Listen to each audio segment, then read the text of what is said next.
இன்றைக்கி நம்ம என்ன பார்க்க போகிறோன்னா பிஜிடிஆர்பி, யூஜிசி நெட், டிஎன்செட் எக்கனாமிக்ஸோடைய எம்சிக்யூஸ். ஸோ முக்கியமான கொஸ்டின்ஸ் என்னென்ன நமக்கு முக்கியமான கொஸ்டின்ஸ் கேட்குறாங்க அதை பற்றி நம்ம டிஸ்கஸ் பண்ண போகிறோம்.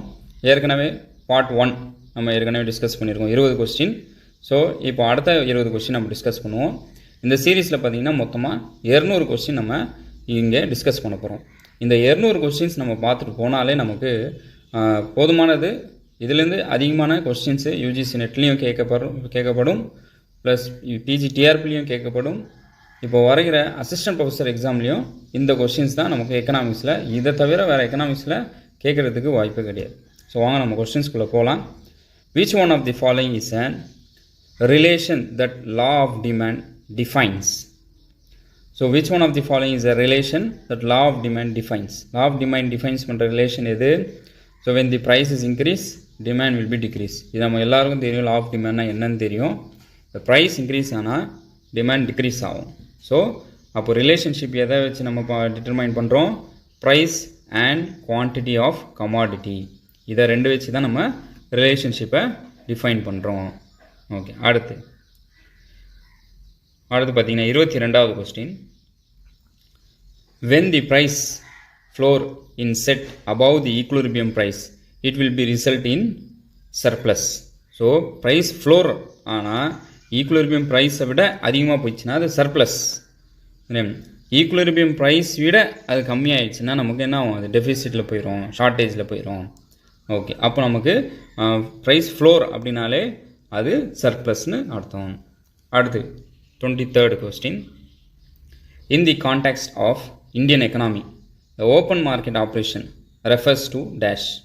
இந்த ஓப்பன் மார்க்கெட் ஆப்ரேஷனாக என்ன? ஏற்கனவே நிறைய பேருக்கு தெரிஞ்சிருக்கும், சில பேருக்கு தெரியாமல் இருக்கும். இந்த ஓப்பன் மார்க்கெட் ஆப்ரேஷன் என்பது யார் கண்டக்ட் பண்ணுறாங்கன்னா ஆர்பிஐ கண்டக்ட் பண்ணுறது தான் ஓப்பன் மார்க்கெட் ஆப்ரேஷன். இந்த ஓப்பன் மார்க்கெட் ஆப்ரேஷன் ஆர்பிஐ எப்போ கண்டக்ட் பண்ணும்? எப்போல்லாம் ஆர்பிஐக்கு மணி சப்ளை இன்க்ரீஸ் பண்ணணுமோ அப்போல்லாம் ஓப்பன் மார்க்கெட் ஆப்ரேஷன் கண்டக்ட் பண்ணும்.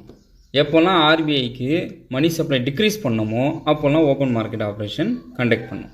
இப்போ ஓப்பன் மார்க்கெட் ஆப்ரேஷனால் என்ன? Buying the security, selling the security. ஒரு ஓப்பன் மார்க்கெட் ஆப்ரேஷன்னா ஆர்பிஐயோடைய செக்யூரிட்டிஸை செல் பண்ணுறதும் பை பண்ணுறது தான் open market operation. So in the contexts of an Indian economy, open market operation refers to டேஷ்னு கேட்டிருக்காங்க. அப்போ ஓப்பன் மார்க்கெட் ஆப்ரேஷன் என்ன சொல்லிட்டேன்? Buying and selling the securities. அப்போ இங்கே பாருங்கள், purchase and sell of an government securities by RBI. இதுதான் கரெக்டான ஆன்சர். ஓகே, அடுத்து 24th கொஸ்டின் போகலாம். 24th கொஸ்டின் பாருங்கள். With reference to Indian economy consider the following. So Indian எக்கனாமியில் என்னென்ன நம்ம ரெஃபர் பண்ணுறோம் அப்படின்னு சொல்லி பார்த்தீங்கன்னா, ஃபஸ்ட்டு பேங்க் ரேட். இந்தியன் எக்கனாமிக்கில் நம்ம எதை வச்சு ரெஃபர் பண்ணுறோன்னா which the above the component of the monetary policy. So monetary policy என்ன? Indian economy refers the monetary policy. So நம்ம ரெண்டு வகையான பாலிசி நம்ம இந்தியன் எக்கனாமிக்கில் படிப்போம். ஒன்று மானிட்டரி பாலிசி, இன்னொன்று ஃபிஸ்கல் பாலிசி. அப்போ மானிட்டரி பாலிசி அப்படின்னா என்னென்னா ஆர்பிஐ டிசைட் பண்ணுற பாலிசி தான் மானிட்டரி பாலிசி. ஃபிஸ்கல் பாலிசி அப்படின்னா என்னென்னா சென்ட்ரல் கவர்மெண்ட் டிசைட் பண்ணுறது தான் ஃபிஸ்கல் பாலிசி. அப்போ இங்கே மானிட்டரி பாலிசின்னு கேட்டிருக்காங்க. அப்போ மானிட்டரி பாலிசின்னா என்ன? ஆர்பிஐ என்ன டிசைட் பண்ணும்? நம்ம போன கொஸ்டினில் பார்த்தோம், ஆர்பிஐ என்ன பண்ணோம்? Open market operation. ஸோ அப்போ RBI open market operation conduct பண்ணோம். அப்போது செகண்டு கரெக்டு. அடுத்து பேங்க் ரேட். ஆர்பிஐ என்ன பண்ணோன்னா பேங்க் ரேட்டை டிசைட் பண்ணோம். சரியா? பேங்க் ரேட் ஆர்பிஐ என்ன டிசைட் பண்ணுதோ அதுதான் மற்ற பேங்க்ஸ் எல்லாம் அந்த ரேட்டு தான் என்ன பண்ணுவாங்க? ஃபாலோ பண்ணுவாங்க. The head of the all the banks யாருன்னா ஆர்பிஐ தான்.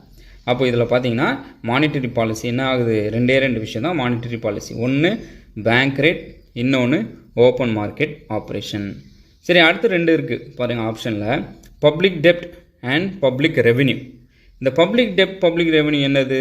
இது ரெண்டு எதுக்குள்ளே வரும்னா ஃபிஸ்கல் பாலிசிக்குள்ளே வரும். ஸோ பப்ளிக் டெப்ட்டு, பப்ளிக் ரெவென்யூ ஃபிஸ்கல் பாலிசிக்குள்ளே வரும். ஓகே, அடுத்து 25th கொஸ்டின் பாருங்கள். The formula for finding the coefficient of variation is dash. இது நம்ம 12th ஸ்டாண்டர்ட் புக்கில் 12th லெசனில் நம்ம பார்த்துருப்போம். கோஎஃபிஷியன்ட் வேரியேஷனுடைய ஃபார்முலா என்ன அப்படின்னு சொல்லி. ஸோ ஈஸியாக நம்ம என்ன பண்ணலாம்னா ஃபார்முலா நம்ம பார்த்துக்கலாம். ஸோ ஏ தான் அதோடைய ஆன்சர். அடுத்து, for any curve to leptokurtics be must be dash. இந்த லாப்டோகோர்டிக் அப்படின்னா என்ன அப்படின்னு சொல்லி நம்ம இந்த ஸ்டாட்டிஸ்டிக்கில் நம்ம பார்க்கலாம். ஸோ லாப்டோகர்ப்சினா என்ன, பிளேட்டோகர்ப்சினா என்ன, மீசோகர்ப்சினா என்ன அப்படின்னு சொல்லி. அப்போ லாப்டோகர்சி அப்படின்னு சொல்லி ஹையஸ்ட்டு, ஸோ மோர் பீக்கில் இருக்கிறது தான் லாப்டோகர்சி. ஸோ பீட்டோகர்சி அப்படின்னா என்னென்னா லெஸ் தென், ஸோ லெஸ் பீக்கில் இருக்கிறது தான் பீட்டோகர்சி. மாட்ரேட்டில் இருக்கிறது தான் மீசோகோர்டிக்ஸ். ஸோ இது இப்போ நம்ம லாப்டோகோர்டிக் பீட்டா மஸ்ட் பி டேஷ். அப்போது லாப்டோகோர்டிக்ஸில் பீட்டா எப்படி இருக்கும்னா கிரேட்டர் தென் 1 இருக்கும். இதே உங்களுக்கு கொஸ்டின்ஸ் கேட்கலாம். ஸோ மீசோகோர்டிக்கில் உங்களுக்கு பீட்டா உடைய வேல்யூ எப்படி இருக்கும் அப்படின்னு சொன்னால் ஈக்குவல் டு 1. அடுத்த கேள்வி கேட்டுறேன், பிளாட்டோகோர்டிக்கில் உங்களுக்கு பீட்டாவோட வேல்யூ எப்படி இருக்கும் அப்படின்னு சொல்லி கேட்டால் லெஸ் தென் 3. ஸோ இதை நம்ம பார்த்துக்கலாம். இதுவும் இம்பார்ட்டண்டான கொஸ்டின். இது நம்ம ஸ்டாட்டிஸ்டிக் யூஜிசி நெட்டில் அதிகமாக இந்த மாதிரி கொஸ்டின்ஸ் நம்ம எதிர்பார்க்கலாம். யூஜிசி நெட்லையும் எதிர்பார்க்கலாம். இப்போ சமீபத்தில் நடந்த டிஎன் செட்லையும் இந்த மாதிரி கொஸ்டின்ஸ் என்ன பண்ணியிருக்காங்க, எக்கனாமெட்ரிக்ஸ்லையும் ஸ்டாட்டிஸ்டிக்ஸ்லையும் அதிகமான கொஸ்டின்ஸை கேட்டிருக்காங்க. பிஜிடிஆர்பிலையும் இந்த மாதிரி கொஸ்டின்ஸ் கேட்குறதுக்கு அதிகமான வாய்ப்புகள் இருக்குது. இப்போ அடுத்த வர பிஜிடிஆர்பிஸில் கண்டிப்பாக அவங்க என்ன பண்ணுவாங்க, ஸ்டாட்டிஸ்டிக்கு கண்டிப்பாக ஆட் பண்ணும். ஸ்டாட்டிஸ்டிக் ஏற்கனவே நமக்கு இருக்குது. ஸோ அவங்க என்ன பண்ணுவாங்கன்னா ஸ்டாட்டிஸ்டிக்கில் இந்த மாதிரி கொஸ்டின்ஸ்லாம் கேட்குறதுக்கு வாய்ப்பு இருக்குது. ஓகே, அடுத்து 27th question. For speculative motive demand of money depends on dash. So motive பார்த்திங்கன்னா 3 வகையான மோட்டிவ் இருக்குது நமக்கு. ஸ்கீன்ஸ் சொல்லியிருக்காரு. ஸோ டிமாண்ட் ஃபார் மணியோடைய மோட்டிவ் 3 வகையான மோட்டிவ் இருக்குது. ஒன்று transaction motive, precautionary motive, speculative motive. So speculative motive எதை டிபெண்ட் பண்ணுது அப்படின்னு சொல்லி கேட்குறாங்க. அப்போ speculative motive depends on the rate of interest. இதுக்கு முன்னாடி நான் 2 மோட்டிவ் சொன்னேன் பார்த்தீங்களா, transaction motive and precautionary motive. அந்த 2 மோட்டிவ் எதை டிபெண்ட்ஸ் பண்ணோன்னா லெவல் ஆஃப் இன்கம்மை டிபெண்ட் பண்ணும். So transaction motive, precautionary motive depends பண்ணுறது லெவல் ஆஃப் இன்கம்மை. Speculative motive depends on the rate of interest. Okay, அடுத்து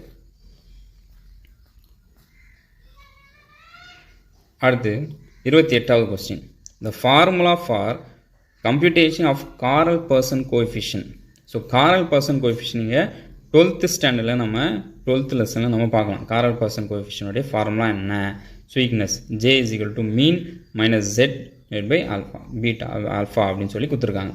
ஸோ இதுதான் நமக்கு formula for the Karl Pearson coefficient. Statistic பொறுத்த வரைக்கும் நம்ம இந்த மாதிரி பேசிக் கொஸ்டின்ஸ் நம்ம படித்து வச்சுக்கிட்டோன்னா ஈஸியாக நம்ம என்ன கொஸ்டின் பேசிக் கொஸ்டினில் என்ன கொஸ்டின் கேட்டாலும் நம்ம ஈஸியாக ஆன்சர் பண்ணலாம். அடுத்து 29th கொஸ்டின் பாருங்கள். Input output technique was invented by whom. So input output technique was Wassily Leontief. So Wassily லியோன்திஃப்னால தான் இன்புட் அவுட்புட் டெக்னிக்கை நம்ம இன்வைட் பண்ணுறோம். ஓகே, அடுத்து according to classical model the level of employment is primarily determined by dash. So classical economic, classical model, so அவங்களுடைய level of எம்ப்ளாய்மெண்ட்டை எதை determine பண்ணுது அப்படின்னு சொல்லி கேட்கணும்னா ப்ரைஸ் அண்ட் வேஜ். ஸோ இதுதான் நமக்கு கிளாசிக்கல் மாடல் டிட்டர்மைன் பண்ணுறது. எது 2 விஷயங்கள் தான், ப்ரைஸ் அண்ட் வேஜ். அடுத்து 31st கொஸ்டின். மறுபடியும் ஓப்பன் மார்க்கெட் ஆப்ரேஷன் பற்றி கேட்டிருக்காங்க. ஸோ ஓப்பன் மார்க்கெட் ஆப்ரேஷன் ஏற்கனவே நான் சொன்னேன், it's a trading in securities. ஆர்பிஐயோடைய செக்யூரிட்டிஸை பை பண்ணுறதும் விற்கிறது தான் என்ன ஓப்பன் மார்க்கெட் ஆப்ரேஷன். ஓகே, அடுத்து which one of the following is a positional average. So positional average அப்படின்னு சொல்லி நம்ம ஸ்டாட்டிஸ்டிக்கில் பார்த்தோம்னா அது மீடியன் தான் நமக்கு பொசிஷனல் ஆவரேஜ். ஓகே, அடுத்து which one of the following committee recommended to establish the National Bank of Agriculture and Rural Development in India? இது நான் உங்களுக்கு போல்லையும் நான் கேட்டிருப்பேன். ஸோ என்னுடைய யூடியூப்பில் போலில் இந்த கொஸ்டின் நான் கேட்டிருப்பேன். எத்தனை பேர் இந்த கரெக்டான ஆன்சர் கொடுத்தீங்க தெரில. இதோடைய கரெக்டான ஆன்சர் என்னென்னா சிவராமன் கமிட்டி. ஆனால் நிறைய பேர் நரசிம்ம கமிட்டி, நான் நேற்று பார்க்கும்போது நிறைய ஓட்டு நரசிம்ம கமிட்டிக்கு நீங்கள் போட்டிருந்தீங்க. ஆனால் இதோடைய கரெக்டான ஆன்சர் எதுனா சிவராமன் கமிட்டி. அடுத்து opportunity cost. Opportunity cost version of an comparative cost advantage theory was introduced by dash. Opportunity காஸ்ட்னாலே நமக்கு ஒரே ஒரு பேர் ஞாபகம் வரணும், அது யாருன்னா ஹபுலர் தான். நெக்ஸ்ட் பெஸ்ட் அல்டர்னேட்டிவ் யூஸ் அப்படின்னு சொல்லி ஒரு வார்த்தையை சொன்னது ஹபுலர், அதுதான் ஆப்பர்ச்சுனிட்டி காஸ்ட். அடுத்து 35வது கொஸ்டின் பாருங்கள்.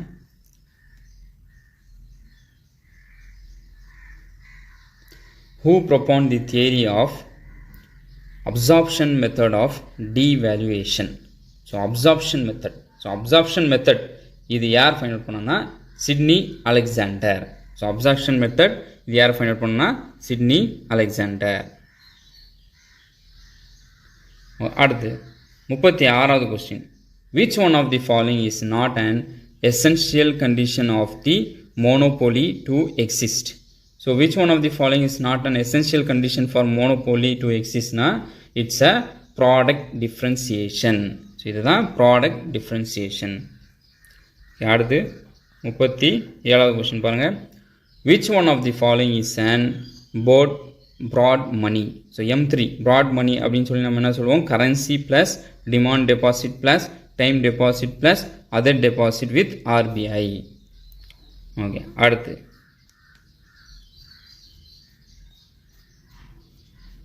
38வது கொஸ்டின் பாருங்க. டம்பிங்னா என்னன்னு கேட்டுதான்.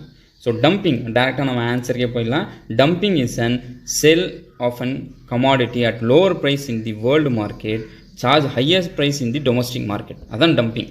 இப்போ சைனாலாம் என்ன பண்ணுறாங்கன்னா, சைனாவோட ப்ராடக்ட்ஸ் இந்தியாவில் எதுக்காக எப்படி அதிகமாக வந்துச்சுன்னா இந்த டம்பிங் காரணமாக தான். ஸோ அவங்க என்ன பண்ணுவாங்கன்னா வேர்ல்டு மார்க்கெட்டில் லோ காஸ்ட்டு விற்பாங்க, ஆனால் அவங்களுடைய டொமஸ்டிக் மார்க்கெட்டில் ஹை காஸ்ட்டு விற்பாங்க. ஸோ அதுக்கு பேர் தான் டம்பிங். So next பார்த்தீங்கன்னா 39th question. Which 5-year plan is not correct among the following? Which 5-year plan is not correct னு கேட்டிருக்காங்க. நம்ம கொஸ்டின் கரெக்டாக படிக்கணும். ஸோ நிறைய பேர் என்ன பண்ணுவாங்க, கரெக்ட்னு சொல்லி நம்ம ஃபஸ்ட்டு 5-year பிளானும் கரெக்டு, செகண்ட் 5-year பிளானும் கரெக்ட் அப்படின்னு சொல்லி நம்ம which is a not correct அப்படின்னு கேட்டிருக்காங்க. 4th 5-year பிளான் 1966 to 1971 கொடுத்துருக்காங்க, ஆனால் அது தவறு. 1966 to 69 எந்த பிளானும் கண்டக்ட் பண்ணல. அங்கே 1966 to 60 பிளானுக்கு 69 வரைக்கும் நம்ம ஒரு விஷயத்த சொல்லுவோம், அது என்னன்னு சொல்லுவோம்னு சொல்லி நீங்கள் கமெண்டில் பண்ணுங்கள். அடுத்து RRBs are own by dash. RRBs are own by dash. So RRB எதனால் ஓன் ஆகுது? Jointly by all the above. State கவர்மெண்ட்டும் இருக்கும், சென்ட்ரல் கவர்மெண்ட்டும் இருக்கும், ஸ்பான்சர் பேங்க்கும் இருக்கும். இதுதான் ஆர்ஆர்பியோடைய ஓன் மெத்தட். ஓகே, ஆர்ஆர்பி எதனால் ஓன் பண்ணுவோம்னா ஆர்ஆர்பி எதனால் நடக்குதுன்னா இந்த மூணுமே இருக்கும். ஒரு பர்சன்டேஜ் இருக்குது, சென்ட்ரல் பேங்க் ஒரு பர்சன்டேஜ் இருக்குது, ஸ்டேட் கவர்மெண்ட்டுக்கு ஒரு percentage, central government percentage, state கவர்மெண்ட்டுக்கு ஒரு பர்சன்டேஜ், ஸ்பான்சர் பேங்க் ஒரு பர்சன்டேஜ்.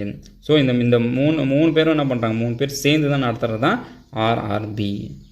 சரி, இந்த கொஸ்டின்ஸ் எல்லாம் உங்களுக்கு கண்டிப்பாக உங்களுக்கு யூஸ்ஃபுல்லாகவும், பிஜிடிஆர்க்கும் யூஸ்ஃபுல்லாகவும், அப்கமிங் எக்கனாமிக் எக்ஸாம்லையும் யூஸ்ஃபுல்லாகவும் கண்டிப்பாக இதை ரிவைஸ் பண்ணுங்கள். ஸோ அடுத்த 20 கொஸ்டின்ஸ் நம்ம அடுத்த பார்ட் 3ல பார்ப்போம். ஸோ அனைவருக்கும் நன்றி, வணக்கம். அனைவரும் வணக்கம். இந்த காணொலியில் நம்ம என்ன பார்க்க போகிறோம்னா time table, supplementary exam time டேபிள பார்க்க போகிறோம். நிறைய மாணவர்களுக்கு தெரிஞ்சிருக்கும், நிறைய மாணவர்களுக்கு தெரியாம இருக்கும். ஸோ அதுக்காக இந்த காணொலியை நம்ம உருவாக்கியிருக்கோம். So time table first 10th standard time table நம்ம பார்ப்போம். ஸோ எஸ்எல்சி எக்ஸாமினேஷன், ஸோ இந்த எக்ஸாம் எப்போ கண்டக்ட் பண்ணுறான்னா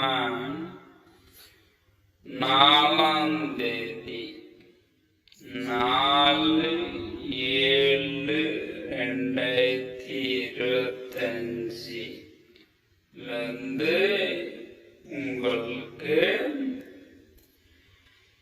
இந்த சப்ளிமெண்ட்ரி எக்ஸாம் ஆரம்பிக்க போது. ஸோ ஃபர்ஸ்ட் எக்ஸாம் பார்த்தீங்கன்னா தமிழ் எக்ஸாம் 4ஆம் தேதி தமிழ் எக்ஸாம் நடக்கும் போது 5ஆம் தேதி ஆப்ஷனல் லாங்குவேஜ் நடக்கும் போது, அதுக்கப்புறமா 7ஆம் தேதி இங்கிலீஷ், 8ஆம் தேதி மேக்ஸ், 9ஆம் தேதி சயின்ஸ், 10 சோசியல் சயின்ஸ். ஸோ இதுதான் 10th ஸ்டாண்டர்ட் உண்டான டைம் டேபிள். ஸோ யாரெல்லாம் உங்களுக்கு இந்த டைம் டேபிள் உங்களுக்கு தெரியாம இருக்கோ, நான் இந்த டைம் டேபிள்ல நான் என்னுடைய டிஸ்கிரிப்ஷன்ல கொடுக்குறேன், டவுன்லோட் பண்ணிக்கிங்க.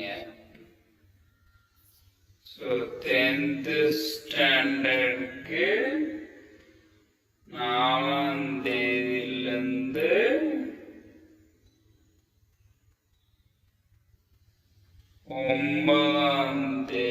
10ஆம் தேதி வரைக்கும் எக்ஸாம் நடக்குது. ஓகே.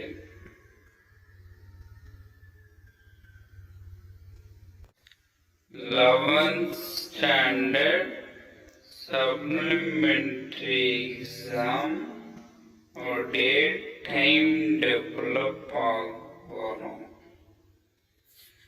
நிறைய மாணவர்களுக்கு தெரிஞ்சிருக்கும், நிறைய மாணவர்களுக்கு தெரியாம இருக்கும். ஸோ உங்களுக்காக இந்த டைம் டேபிள நம்ம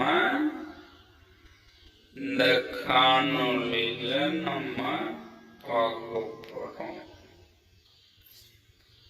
ஸோ 7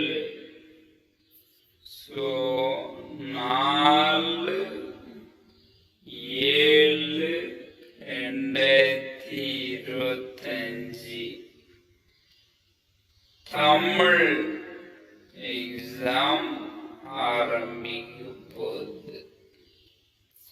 ஸோ உங்களுக்கு பார்த்தீங்கன்னா 4/7/2025 உங்களுக்கு first exam Tamil.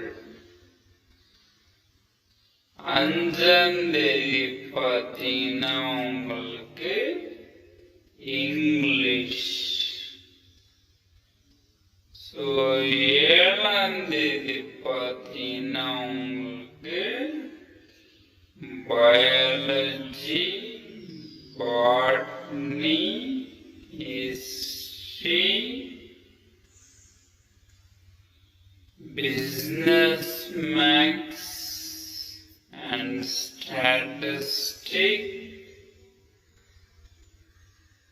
and basic electronic engineering, basic civil engineering, basic automobile engineering, basic mechanical engineering, and textile technology, office management, and secretariatship. எட்டாம் தேதி பார்த்தீங்கன்னா physics, economics, employability, skill. So முதலாம் தேதி பார்த்தீங்கன்னா community English, ethics, Indian culture, computer science, computer application, biochemistry, advanced language, home science, political science, statistics, nursing, the basic electrical and engineering. உங்களுக்கு 9ஆம் தேதி நடக்கும். 10ஆம் தேதி பார்த்தீங்கன்னா Thursday, chemistry, accountancy, geography நடக்கும். 11ஆம் தேதி பார்த்தீங்கன்னா maths, zoology, commerce,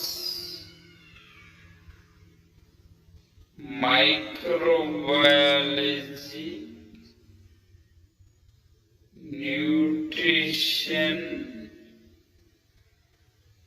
diet,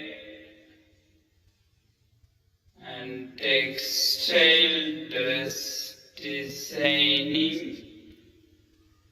food service management, agriculture science, nursing. So, அனைத்து மாணவர்களும் இந்த டைம் டேபிள் நீங்க நோட் பண்ணி வச்சுக்கீங்க. நோட் பண்ணிட்டு ஸோ உங்களுடைய எக்ஸாமுக்கு ப்ரிப்பேர் பண்ணுங்க.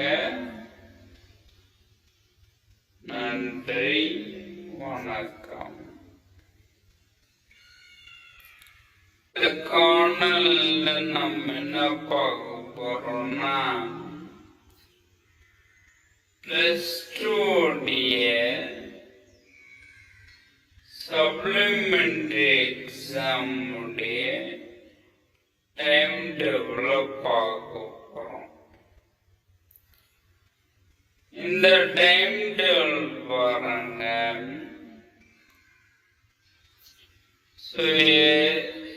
25/6/2025 எக்ஸாம் ஆரம்பிக்குது.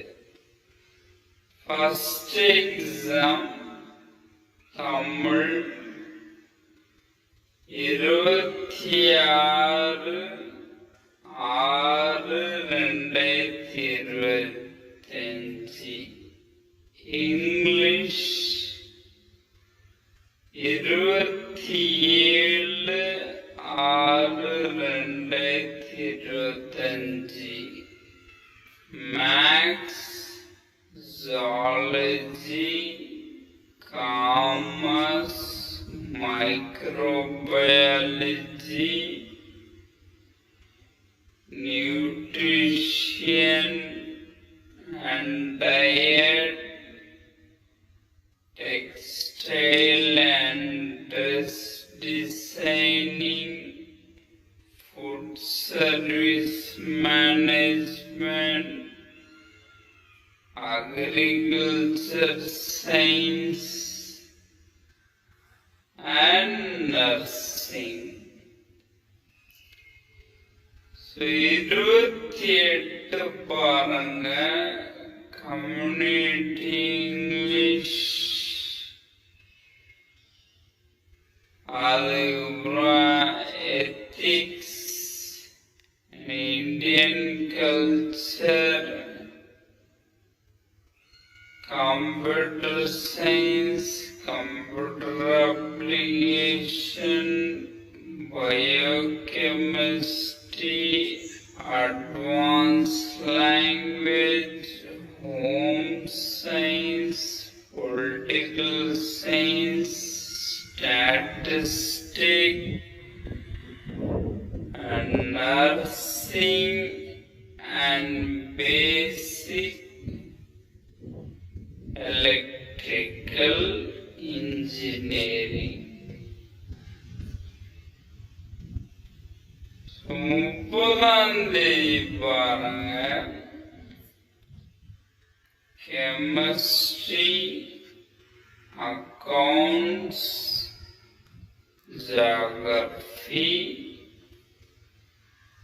So 1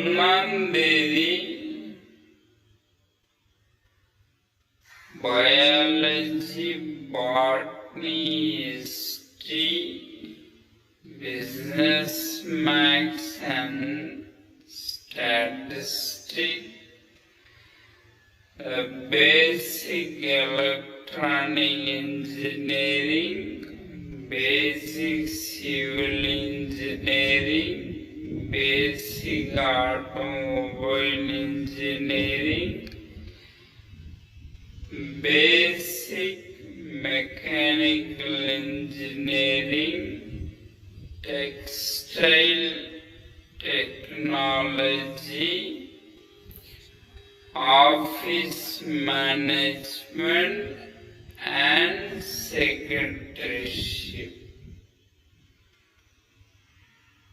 ரெண்டாம் தேதி பாருங்க. physics, economics and employability skill.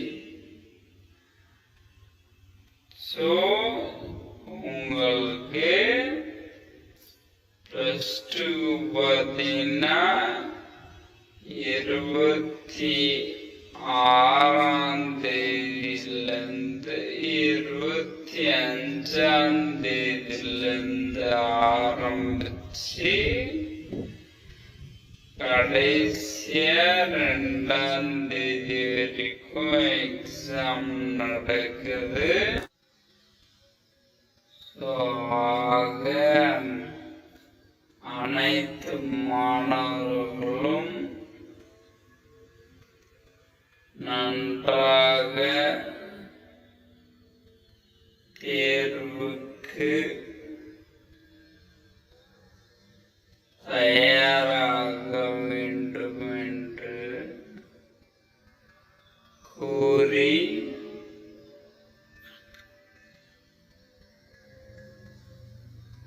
அனைத்து மாணவர்களுக்கும் என்னுடைய வாழ்த்துக்கள். நன்றி, வணக்கம்.